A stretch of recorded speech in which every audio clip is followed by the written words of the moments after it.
तो इसमें हमारे पास थायराइड ग्लैंड्स है, हमारे पास नेक्स्ट जो टॉपिक है वो है हमारे पास थायराइड ग्लैंड्स है, सही है। तो इसमें हमारे पास थायरोग्लोसल डक्ट सिस्ट है, ठीक है। लिंगुअल थायराइड है। इसके बारे में मजीद हम डिटेल में बात करेंगे सर्जरी में, ठीक है ना। तो यहाँ पे अगर आप लोग सिर्फ इतना ही याद रख लें, बाकी हम जब सर्जरी करेंगे ना तो उसमें मैं आप लोगों को बताऊंगा, सही है। बाकी सिर्फ इसमें ये रखे कि सिस्टिक डायलिटेशन होती हैं, सही है। थायरोग्लॉसल डक्ट रेमिनेंट, वहां पे जो रेमिनेंट रह जाते हैं उसकी, सही है, तो उसकी सिस्टिक डायलिटेशन हो जाती है, सही है। और ये आपके जो है ना जो नेक है, इंटीरियरली मास आपको नजर आएंगे, सही है। इसी तरीके से ये जो है ना बेस पे होता है, ठीक है ना, ये इंटीरियर होता है और ये बेस पे होता है, बेस ऑफ द टंग, सही है। तो इसलिए इसको कहते हैं present base of the tongue mass, सही है।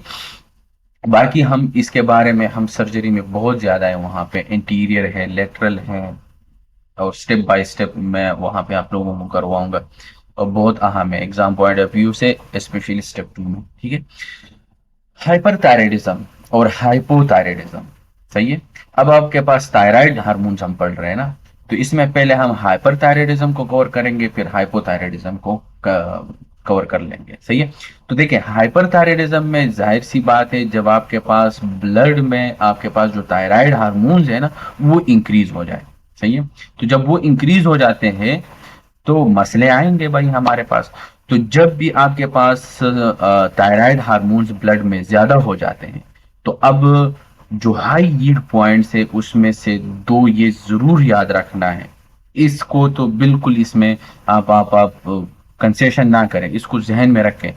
पहला काम कि ये जब भी आपके पास ये हार्मोन ज्यादा होंगे तो आपके पास जो बेसल मेटाबॉलिक रेट है, बीएमआर, ये पहला पॉइंट, ये आपके पास इंक्रीज होंगे। और जब ये आपके पास इंक्रीज होंगे तो ये जाके आपके पास जो सोडियम पोटाशियम एटीपेज है उसकी सिंथेसिस करवाएगा, सही है। क्यों हुआ है, सॉरी, ये जब आपके पास ये जो बेसल मेटाबॉलिक रेट इंक्रीज हुआ है ना, due to circulating of thyroid hormone की ज्यादा की वजह से, अब जब ये ज्यादा हो गया है, अब ये बीएमआर ज्यादा हो गया है, इन्हें बेसल मेटाबॉलिक रेट जो है आपके पास वो ज्यादा हो गया है। वो इसलिए हुआ है क्योंकि हमारे पास जो सोडियम पोटाशियम एटीपेज है ना उसकी सिंथेसिस हो गई, सही है। तो उसकी सिंथेसिस की वजह से हमारे पास ये जो बीएमआर जो है ना वो ज्यादा हो गया है। और वो सिंथेसिस किसने करवाई है, सर्कुलेटिंग आपके जो सर्कुलेशन में जो हमारे पास थायराइड हार्मोन्स है ना उसकी वजह से, ठीक हो गया। पहला पॉइंट ये भूलना नहीं है, सबसे हाई यील्ड पॉइंट है ये। और दूसरा हमारे पास सिंपैथेटिक नर्वस सिस्टम की एक्टिविटी ये ज्यादा हो जाना, तो दो पॉइंट, ये बहुत हाई यील्ड पॉइंट है, ये तो सही है। क्योंकि हमारे पास जब भी आपके पास ये थायराइड हार्मोन ज्यादा होते हैं ना, जिस तरह उसने बीएमआर को इंक्रीज किया due to sodium potassium ATPase जो चैनल्स थे उनकी सिंथेसिस की वजह से, ठीक है ना, इसलिए बीएमआर ज्यादा हो गया था। यहाँ पे भी ये जो थायराइड हार्मोन्स होते हैं ना, ये आपके पास जो बीटा 1 रिसेप्टर्स होते हैं ना उसकी एक्सप्रेशन करवा देते हैं। उसकी जब एक्सप्रेशन ज्यादा हो जाता है, और बीटा 1 के लिए तो डायरेक्ट सिंपैथेटिक एक्टिविटी है, तो इसी वजह से सिंपैथेटिक नर्वस सिस्टम की एक्टिविटी ज्यादा हो गई, ठीक है ना। तो due to increase the expression of beta 1 receptor, ठीक है। तो इसी वजह से ये दो अहम पॉइंट जहन में रखना है। तो जब भी आपके पास ये सारे काम आएंगे तो क्लिनिकल फीचर्स तो होंगे, ठीक है ना। तो जैसे कि हमने थायराइड हार्मोन के बारे में हमने बात की, वही चीजें हैं भाई, वेट लॉस होगा, इंक्रीज एपिटाइट, जाहिर सी बात है जब आपके वेट लॉस होती है ना तो भूख तो लगेगी, सही है। इसके अलावा जो है ना हीट इंटॉलरेंस, क्योंकि हमारे पास हीट इंटॉलरेंस क्यों है हमारे पास, वो इसी वजह से क्योंकि आप सोडियम पोटाशियम एटीपेस को लगाए हैं और आपने बहुत ज्यादा एटीपी को यूज किया है, सही है, बर्न किया है। और जब आप बहुत ज्यादा एटीपी को बर्न कर देते हो तो जाहिर सी बात है हीट इंटॉलरेंस और स्वेटिंग तो होगी, ठीक है। टेकिकार्डिया है हमारे पास, वो इसीलिए टेकिकार्डिया है क्योंकि अभी अभी ऊपर हमने किया कि हमारे पास जो बीटा 1 रिसेप्टर है उसकी एक्सप्रेशन को इंक्रीज कर देते हैं, और जब उसकी एक्सप्रेशन को इंक्रीज हो जाएगी तो, और बीटा 1 रिसेप्टर हमारे पास हार्ट पे है, ठीक है ना, तो जाहिर सी बात है टिकिकार्डिया, और इसी वजह से एरिथमिया, ए फिब्रिलेशन, सही है, ए फिब, ये हमारे पास होंगे, सही, स्पेशली इन एल्डर पेशेंट, सही है, जो बूढ़े लोग होते हैं। ट्रेमर, एंजाइटी, इंसोम्निया, जाहिर सी बात है एग्जैक्टली वही चीजें हैं, सही है। इसके अलावा जो है ना हमारे पास हाइपोकोलेस्टेरोलेमिया है हमारे पास। अच्छा, इसमें हाइपरथायराइडिज्म में हाइपोकोलेस्टेरोलेमिया क्यों होती है, ये समझने वाली बात है भाई साहब। वो कहते हैं कि भाई साहब पेशेंट आया है और हाइपरथायराइडिज्म है, हमने उसका लिपिड प्रोफाइल हमने देख लिया, लेकिन उसमें कोलेस्ट्रॉल का लेवल आपके पास ब्लड में कम है, हाइपोकोलेस्टेरोलेमिया है, बहुत अहम हाई यील्ड पॉइंट है, सही है, ये जहन में रखें। हाइपर में हाइपोकोलेस्टेरोलेमिया होगा, जबकि हाइपोथायराइडिज्म में हाइपरकोलेस्टेरोलेमिया होगा। इसको यहाँ पे समझे, और यही चीज फिर हाइपोथायराइडिज्म में आप लोगों ने अप्लाई करनी है वहां पे, ठीक है। वो इसी वजह से देखें हाइपोकोलेस्टेरोलेमिया इसलिए होती है क्योंकि जो थायराइड हार्मोन्स होते हैं ना, ये आपके पास लीवर में जो एलडीएल रिसेप्टर्स होते हैं ना, उसकी एक्सप्रेशन को इंक्रीज कर देता है। और एलडीएल जो ब्लड में होता है ना, वहां से उसको पकड़ पकड़ के लीवर के पास लेके आते हैं। तो ब्लड में आपने कोलेस्ट्रॉल का लेवल कम किया ना, क्योंकि आप एलडीएल को पकड़ के लीवर के पास लेके जा रहे हो। वही टॉपिक है, अगर आप लोगों को याद हो, हमने किया था, काइलोमाइक्रोन आता है और फिर उससे हमने ये फैट्स और ट्राइग्लाइसराइड निकाल लेते हैं, एडाइपोज टिश्यू के पास लेके जाते हैं, और फिर लीवर के पास लेके आते हैं, और फिर हम एडाइपोज टिश्यू के पास लेके जाते हैं, और फिर वहां से लेके हम दोबारा लीवर के पास लेके आते हैं। और जब इधर से निकलता है वीएलडीएल होता है, और जब वहां से निकल जाता है एडाइपोज टिश्यू तो एलडीएल होता है, और इसी तरीके से आईडीएल होता है, और फिर एलडीएल होता है। एलडीएल में कोलेस्ट्रोल और ये सारी चीजें, वही बायोकेमिस्ट्री का टॉपिक है जो ऑलरेडी हमने कवर किया है, सही है। तो इसी वजह से बेसिकली हमारे पास हाइपोकोलेस्टेरोलेमिया होता है, क्योंकि ये हमारे पास थायराइड हार्मोन्स क्या कर देता है, हमारे पास लीवर पे जो एलडीएल रिसेप्टर होते हैं उसकी एक्सप्रेशन को इंक्रीज कर देते हैं, ठीक है ना। जिस तरह इसने बीटा 1 रिसेप्टर की एक्सप्रेशन को इंक्रीज किया, इसी तरीके से लीवर पे ये एलडीएल रिसेप्टर की एक्सप्रेशन को इंक्रीज कर देते हैं, और इसी वजह से पेशेंट को, हाइपरथायराइडिज्म वाले पेशेंट को हाइपरकोलेस्टेरोलेमिया होता है। हाइपरग्लाइसीमिया होगा, ऑलरेडी हमने इसको फिजियोलॉजी में कवर किया है, ठीक है। अच्छा, इसका जो मोस्ट कॉमन काज है वो है हमारे पास ग्रेव्स डिजीज, सही है, ग्रेव्स डिजीज। अच्छा, इस ग्रेव्स डिजीज को ना जी से याद रखना है आप लोगों ने, जी से, जी से इसलिए कि इस जी से आप ग्रेव्स डिजीज याद रखो, इस जी से इसके खिलाफ एंटीबॉडीज बनती है ना, आईजीजी एंटीबॉडी, तो आईजीजी एंटीबॉडी, और तीसरा जी जो है ना ये ग्रोथ करवाता है। और हाँ, बस इतना ही आप लोगों ने इसको याद करना है, क्योंकि ऑटो एंटीबॉडी आईजीजी ये जाके ये जो एंटीबॉडी है ये स्टिमुलेट करवा देता है टीएसएच रिसेप्टर को, सही है। और इसी की वजह से अब increase the synthesis of release thyroid hormones, और वहां से आपके पास अब थायराइड हार्मोन्स ज्यादा रिलीज हो जाएंगे। और जब ये ज्यादा रिलीज हो जाते हैं तो जाहिर सी बात है, जो अभी हमने ऊपर जो साइन एंड सिम्टम्स पढ़े वो आपके पास आ जाएंगे, सही है। तो इसका जो मोस्ट कॉमन काज है वो है हाइपरथायराइड, मतलब अभी हमने इसको एक्सप्लेन किया कि ये जो ग्रेव्स डिजीज है ये मोस्ट कॉमन काज है हाइपरथायराइडिज्म का, सही है। तो वो पूछ सकते हैं कि what is the most common cause of hyperthyroidism, तो उसमें आप लोग ये ग्रेव्स डिजीज जहन में रखें, सही है। मोस्टली आकर कौन से जो चाइल्ड बियरिंग एज में जो वमेन होते हैं उसमें ये कॉमन है, सही है, उसमें ज्यादा आ जाते हैं। अब क्लिनिकल फीचर एग्जैक्टली वही जो हाइपरथायराइडिज्म में हमने पढ़े, ठीक है ना, एग्जैक्टली वही सारे साइन एंड सिम्टम्स आप यहाँ पे भी डाल लें। डिफ्यूज क्वाइटर होगा, ठीक है, और साथ में एक्सोप्थैलेमस, साथ में पेरिटीबियल मैक्स एडिमा।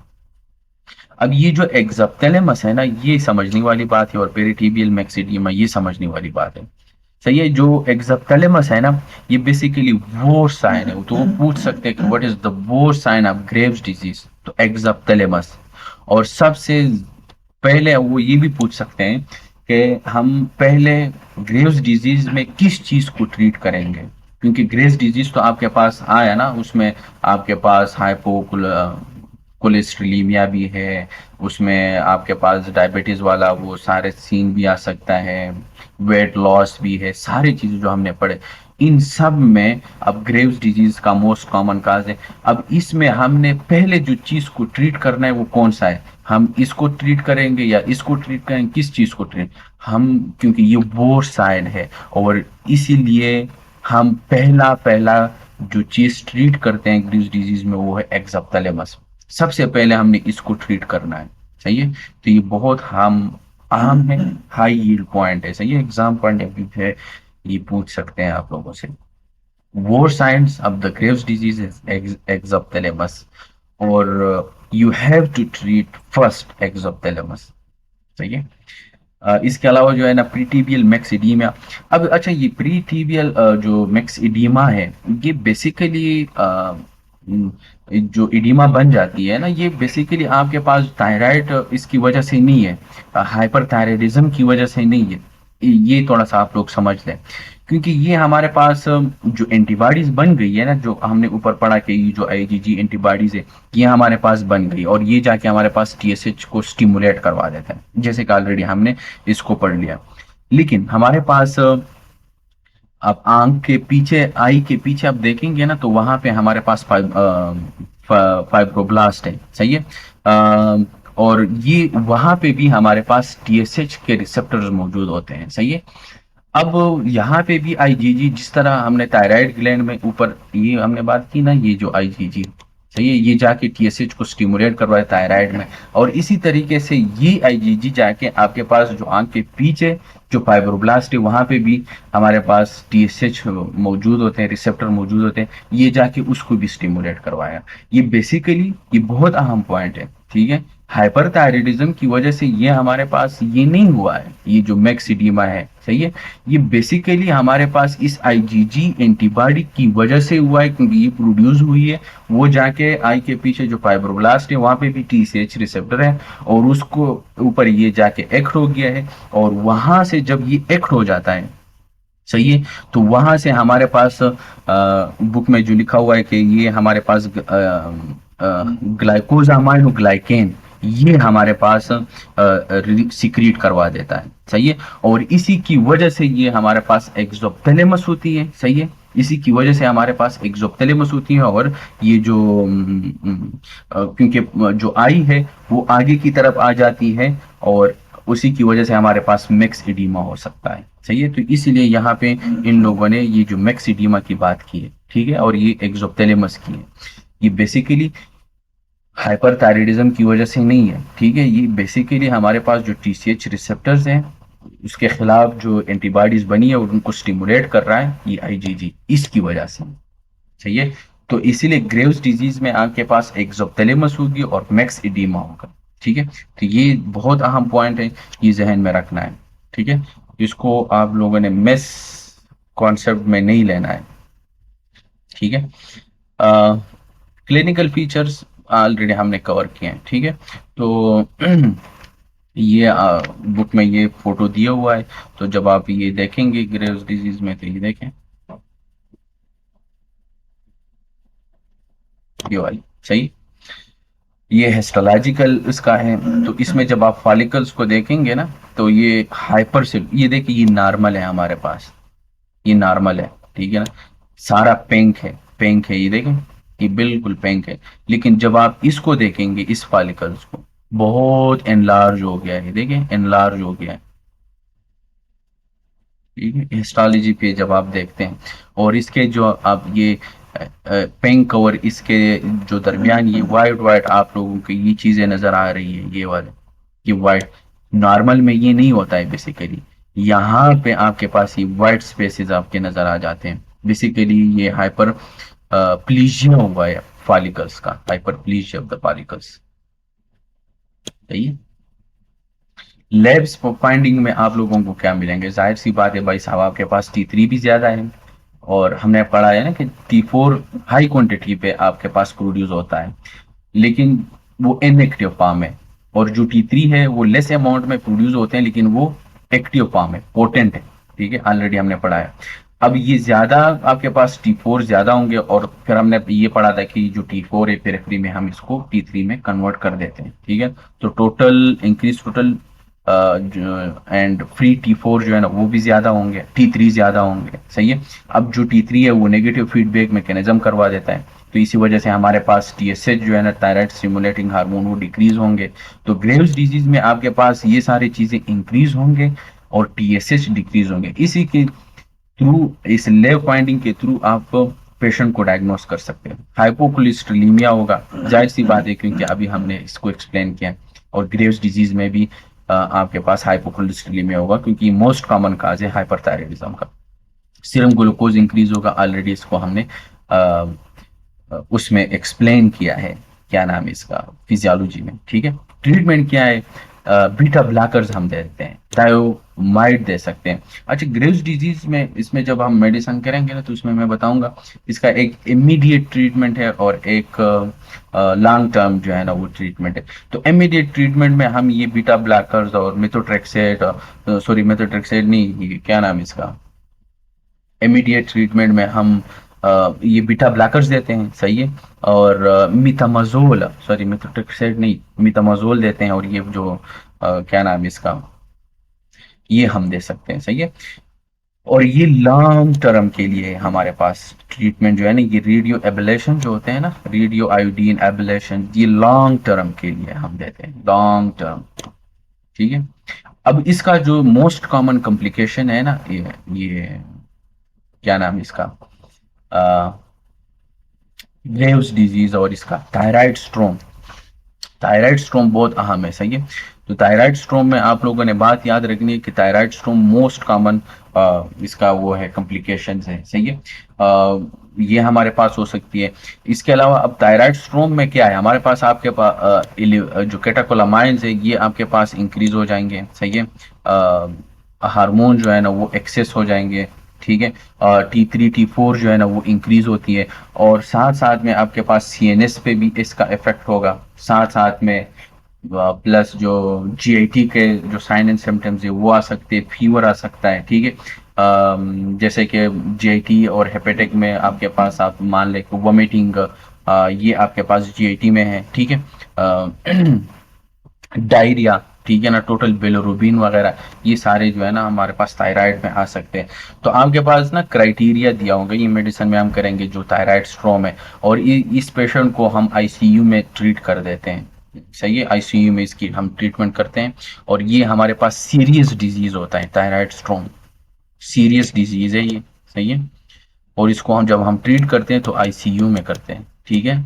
और इसमें हमने अभी पढ़ा ना कि थायरोटॉक्सिकोसिस होती है, T3 T4 एलिवेशन होती हैं, केटोकोलामाइन इंक्रीज होते हैं, आपके पास सीएनएस मैनिफेस्टेशन होगी, प्लस जो है ना इसमें सीएनएस मैनिफेस्टेशन के साथ साथ आपके पास जीआईटी के जो है ना वो भी सिम्टम्स आ सकते हैं, जैसे कि हमारे पास डायरिया, वोमिटिंग और बिलिरुबिन का लेवल इंक्रीज हो जाना, साथ में फीवर भी, ठीक है ना।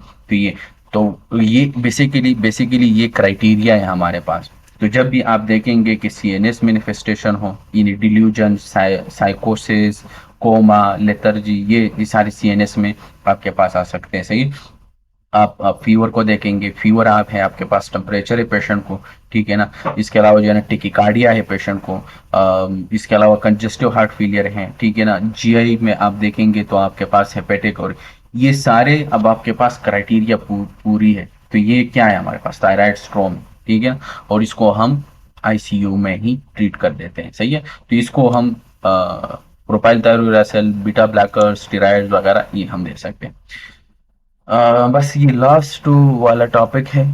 मल्टी न्यूड्यूलर गॉइटर है हमारे पास, जब आपके पास थायराइड ग्लैंड जो है ना वो मल्टीपल न्यूड्यूल्स बन जाए, सही है। क्यों? क्योंकि हमारे पास ड्यू टू आयोडीन डिफिशियंसी, जैसे कि उस दिन हमने फिजियोलॉजी में, अगर आप लोगों को याद हो, हमने एक चीज को कवर किया था, हमने कहा था कि यहाँ से आयोडीन आता है, हमने यही पढ़ा था ना, आयोडाइड, ठीक है ना। और यहाँ से हमारे पास क्या है, थायरोग्लोबुलिन है इधर, ठीक है। और मतलब टायरोसिन से थायरोग्लोबुलिन आता है, और ये थायरोग्लोबुलिन फिर इधर निकलता है, ठीक है ना। और यहाँ से आयोडीन आता है, मिल जाता है, ठीक है। ये वही जो है फिजियोलॉजी में हमने पढ़ा है, ठीक है। फिर इसके बाद जो है ना इन दोनों की हम मिला लेते हैं इनको, ठीक है। फिर हम इसके साथ जो है ना थायरोग्लोबुलिन जो है ना वो MIT और TIT इस तरह था ना, TG के साथ MID, ये वही एक एग्जैक्टली वही चीज़ है जो फिजियोलॉजी में हमने पढ़ा है। और फिर जब इसकी कपलिंग होती है, ठीक है, तो थायरोग्लोबुलिन T3, जब MMIT और MIT मिल जाए तो T3, और जब DIT और DIT तो वही T4। हमने पढ़ा है ऑलरेडी, इसलिए मैं डिटेल में नहीं जा रहा हूँ, ठीक है। अब ये T3 T4 बन गया है, ठीक है ना, तो ये फिर वापस जाके वो रिसाइकल हो जाते हैं, T3 और T4 सर्कुलेशन में निकल जाते हैं। एग्जैक्टली वही चीज़ है यहाँ पे, जो एंजाइम काम कर रहा था ना यहाँ पे, हमने इसका एंजाइम का नाम रखा था पायरोक्सीडेज, परऑक्सीडेज एंजाइम था, सही है। सिंगल एग्जाम इन 6 जगह पे काम कर रहता है, इन तीनों पे, ठीक है ना। तो उसका नाम क्या था, परऑक्सीडेज एंजाइम। अब उस एंजाइम को इनहिबिट करने के लिए जो हमारे पास ड्रग्स है वो यही है हमारे पास। किधर गए ड्रग्स, हाँ ऊपर जो हमने पढ़ा, ठीक है। तो इसको हम इनेबल, अब due to relative iodine deficiency, अब ये आयोडीन की डिफिशियंसी, सॉरी हाँ इसके लिए मैंने ही ये डायग्राम वो किया था, एक्सप्लेन किया था। अब आपके पास आयोडीन नहीं है तो भाई सॉरी ये आएंगे नहीं, ठीक है। तो आपके पास T3 T4 ये नहीं बनेंगे, सही है। तो इसलिए रिलेटिव आयोडीन की डिफिशियंसी हो जाती है। बहुत ज़्यादा डाइट्स में भी हमारे पास आयोडीन की डिफिशियंसी होती है, तो उसी की वजह से हमारे पास ज़्यादातर लोगों की ये ग्वाइटर जो है ना वो निकल जाते हैं, सही है। इसमें है non toxic goitre, toxic goitre surgery में इसको हम कवर कर लेंगे। तो आप ये देखें, मल्टी न्यूक्लियर ग्वाइटर बुक में है ये फोटो, ठीक है।